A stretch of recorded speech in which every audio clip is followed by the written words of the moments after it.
And once again on our afternoon walk, this time with little sis.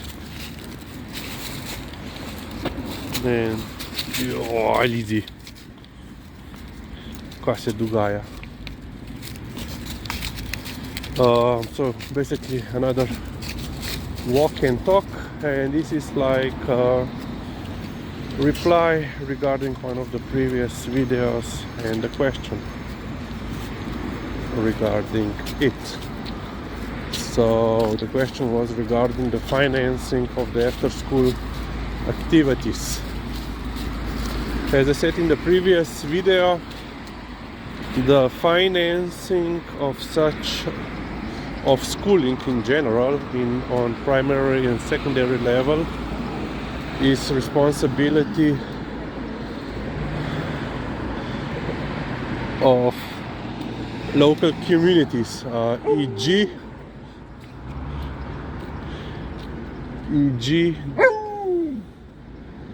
the municipalities. She's begging for treats.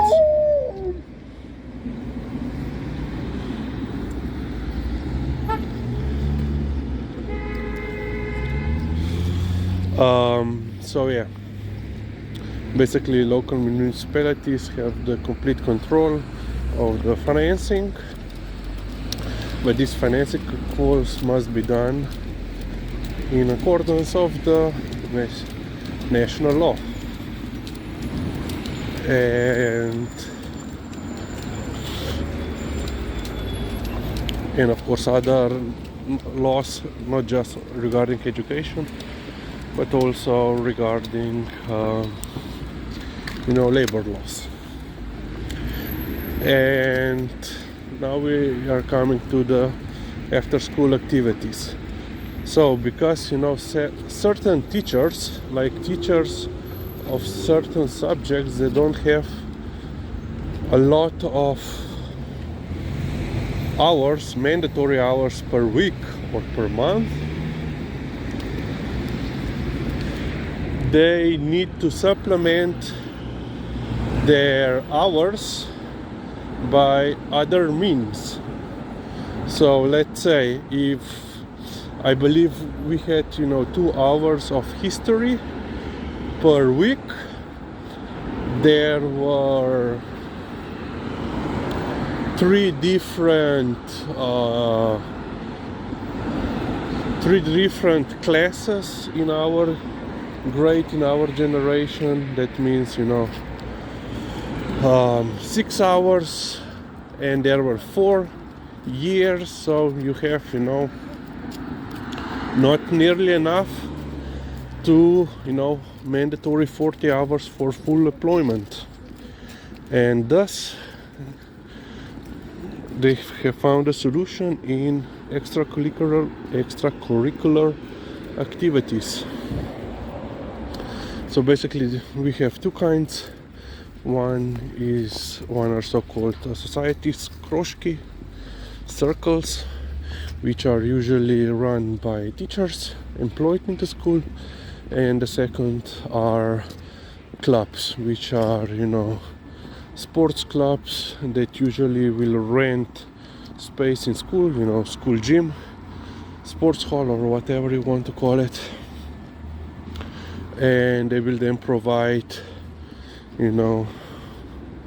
school lessons for sports lessons for the kids.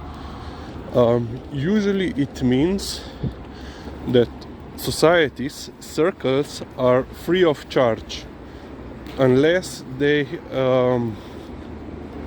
require some extra material, like I know in some technicals, like technical supplies and so forth.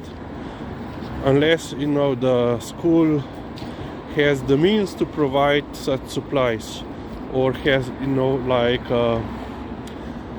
computer-based circle, because the schools have a computer room, you don't need computer.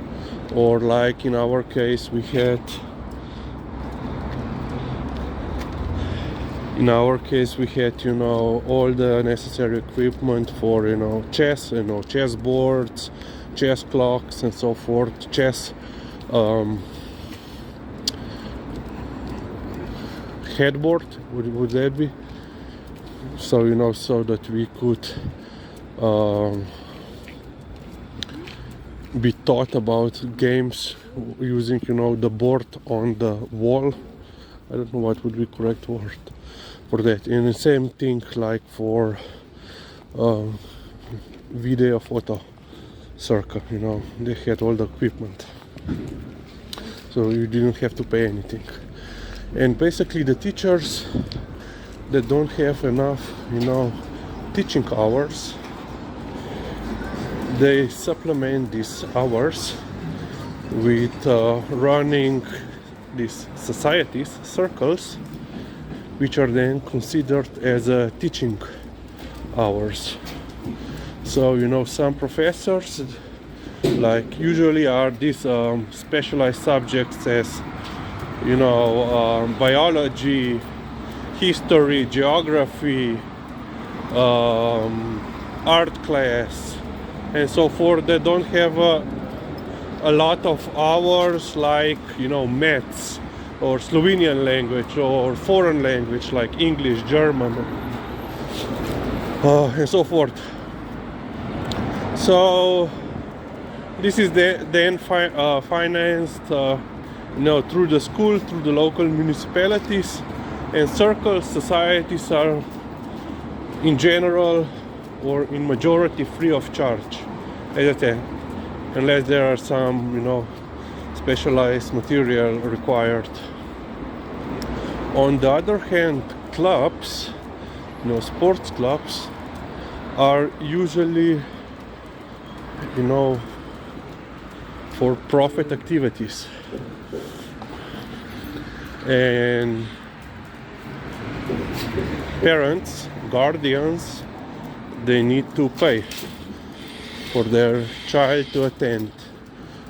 Usually have football, soccer, basketball, volleyball, badminton, of course tennis, of course then you have to also rent tennis pitch and so forth. So, and there is also a program run by the Ministry of Education here and Sports. So it covers education and sports activities, and basically it subsidizes these clubs.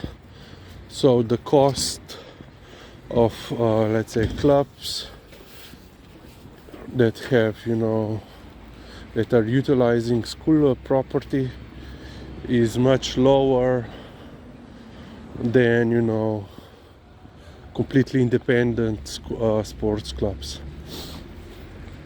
So yeah, this is basically how this afternoon after school classes are financed. But of course I have also checked a little bit how it's how the situation is currently, and it also depends a lot on the school and also individual teachers, because some teachers they like to they like to have this kind of after school activities and basically are volunteering. They do not get paid anything. But others, they have enough hours and they don't need to have such activities. But yeah, and then of course it's also depending on the school or the municipalities. So how much money does municipality have for such activities and so forth. So yeah, basically this is the broad overview of the situation.